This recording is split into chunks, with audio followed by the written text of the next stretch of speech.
ngày nay nhưng mà sai trong ngõ đam mê tại chôn chỉ choán nơi tại ngõ tại tường cho môi nằng tu sắp China version cho môi nằng global version chứ ngày ní nha ngày ai sẽ chạy lệch như tới ngày ní nhóm nằng reset mà sinh bị đào máu đôi thông mây trên bị bọc chẳng đầm bầy bây giờ nè ní rồi có bà hàng thà ta vì kho bạc mấy ở viên China nằng global hay giá nè đại quạt phía trên gọt ở đây trên phía trên gọt vô đây đại xa lợi ní vì sốt xa cháy sập rạp tên đường China version anh ấy nhung web tại nè đại quạt mình toàn cho ba cá rồi có riệp nâng tinh China version đại xa miền mà chân uốn vì có miền côn sầm bát hay vì có miền côn bị bạt bảo vía này chân nhóm nâng reset vì bị đàm tơ vĩnh đầm bay ở vì cho ba tha tao bị đàm bị nghe bảo vía máu bị bài mạch anh đang dương sùa bằng hàng ở quạt vô thả tá bị đau bị nia với máu với riêng mấy ấy mày đó tao mượn nè lời dương reset vì tới giá hai vía nặng đôi chân bị bọc trong chạm màu mà chẳng này hay đi cứ bị đập buồn atra thằng pí này hay bị đập buồn atra thằng pí này có nhóm miền lỗ đá này China anh đi chơi ball bảy buồn ở cái pram buồn rồi học pram tại China việc bàn rèm thống vì là hột đo đọc một chí pram rồi pi này rèm ta đọc pi phản đọc pi để tại sao cái global version cứ miền làm spec những thứ miền spec CT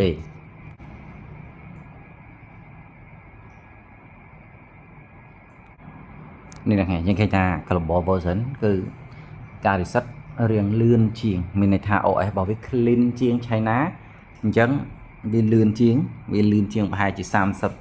vị trí ấy đá vì nó về đại diện reset mà sinh vì double máu nè ok nó về đại vì trên bàiนี้nhưng thông ra những trên này chẳng ngọt nè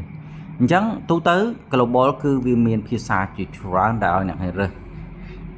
taiสำหรับ Xiaomi China គឺមានតែប៉ុណ្្នឹងទេ China ជាមួយភាសាអារ៉ាប់អីហ្នឹងហើយនឹងនិយាយទៅ5តំបន់ដែលយើងអាចរើបានតែប៉ុណ្្នឹងទេតែបើ Vivo យើងអាចមានច្រើនជំរើស Vivo Oppo អីតែនេះខ្ញុំនិយាយដល់ Xiaomi ទេហើយទូទៅភាពខុសគ្នាវាមិនច្រើនទេហើយសម្រាប់ទូទៅយើងអាច select រើសភាសាទៅតាមតំបន់ដែលយើងត្រូវដែលយើងប្រើប្រាស់ហើយមានភាសាមួយចំនួនគឺអត់មានទេនៅលើ China version អញ្ចឹងយើងអាចនិចទៅដល់កន្លែងនេះខ្ញុំបញ្ជាក់តិច Xiaomi Hyper OS Xiao AI ហ្នឹងគឺសម្រាប់ global version គឺវាមាន activate ពីដើមមកគឺវាមាន Google Service ដូចកន្លែងខ្ញុំបង្ហាញមកអញ្ចឹងតែបើ China version គឺអត់មានទេគឺអត់មានកន្លែង service របស់ Google ហ្នឹងទេអានេះយើងចូលមកដល់ menu ទាំងអស់គ្នាហើយភាពខុសគ្នានៅលើ menu នៅពេលដែលយើង activate ដំបូងយើងមិនទាន់ download មិនទាន់ប្រើប្រាស់ account វាគឺបែបនេះរូបទី1ដែលយើងឃើញនឹងចាប់អារម្មណ៍គឺ Play Store នេះមានទេរូបទី2ដែលយើងឃើញនឹងចាប់អារម្មណ៍បំផុតគឺ service Google មានន័យថាកញ្ចប់ Google ដែលយើងប្រើជាប្រចាំដូច YouTube ដូច Gmail ដូច Mail ដូច Map អីនេះគឺមាន automatic តែម្ដងអញ្ចឹងសម្រាប់ China គឺអត់មានទេ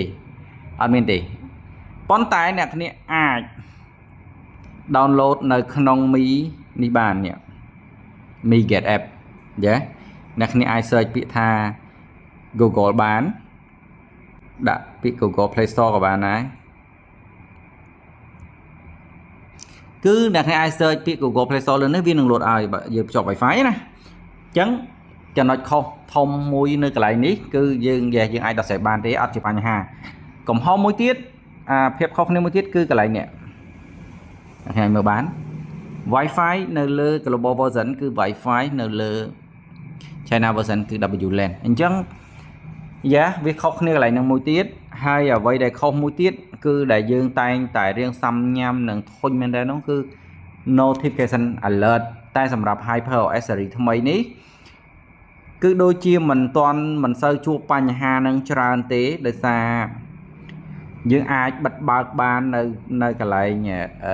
battery protect នេះបាននេះអញ្ចឹងសម្រាប់អ្នកដែលគាត់China មានកន្លែងមើល battery health ដែរអញ្ចឹងសម្រាប់អ្នកដែលគាត់ត្រូវការ notification alert អីអ្នកនេះត្រូវការបិទបើកគ្រប់ពេលវេលាទាំងអស់ហ្មងមកនៅពេលដែល app ណាមួយដែលវាអត់ notification alert ទេអ្នកនេះដាច់ខាតត្រូវតែបើកគឺអត់មានត្រូវអត់បើកទេអញ្ចឹងវាអត់មានជំរើសទេសម្រាប់អ្នកដែលគាត់ប្រើ China គឺត្រូវតែបើក chẳng cái hai tha battery saving detect chẳng viên nâng detect roll pil đài nè này bật ekran cho để dạ pil pram sài gòn từ đọc sài gòn tập bọc năng thế tay bật cầu bó dương lên dậy hỏi vì tập bọc năng thế vì clean vì sạch vì pan nắng hai app chân mà chân luôn này lên đấy dương ai uninstall cho bán vì ọt và lòng to ấy thế chẳng sẽ chất trên thế hai giờ mỹ và anh nhà đại dương uninstall mà đóng tiền off của bạn này chẳng vì nghi xu một thiệtสำหรับយើងcòn là nè này cho bạn chẳng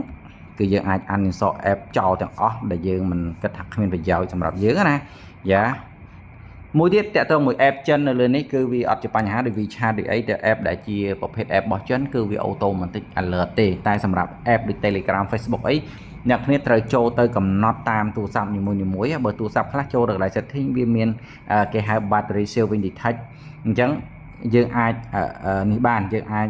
ហើយសម្រាប់ទូរស័ព្ទខ្លះវាចូលទៅកន្លែង app បន្ទាប់មកចូលទៅ app management នេះហើយយើងយកពាក្យថា notification នេះហើយយើងអស់មកយើងនឹងឃើញ battery detect អានឹងតាម app នេះតាម version នីមួយទេហើយទូរស័ព្ទខ្លះទៀតក៏យើងមានវិធីបើកបែបផ្សេងគ្នាទេតែប៉ុណ្ណឹងតែគ្រាន់ថាយើងអាចបើកបានតែមិនប្រកាសថាវា 100% ត្រូវតែ alert មកទេតែប៉ុណ្ណឹងទេអញ្ចឹងខ្ញុំបញ្ជាក់ឡើងបន្តិចតែបើតាមខ្ញុំមើលជាក់ស្ដែងមានតែOppo ឬក៏ Vivo អីទេដែលទទួលបាន notification alert ហើយកន្លែងបើកមានតែមួយដូចគ្នាអញ្ចឹងសង្ឃឹមថាវីដេអូនេះអ្នកគ្នានឹងកាត់យល់តើតើហើយមួយទៀតចំណុចចុងក្រោយដែលវាខុសគ្នាខ្លាំងហើយក៏ជាគុណសម្បត្តិរបស់ China version ណាគឺអ្នកគ្នាទិញបានស្ពេចល្អក្នុងតម្លៃសមរម្យមួយយ៉ា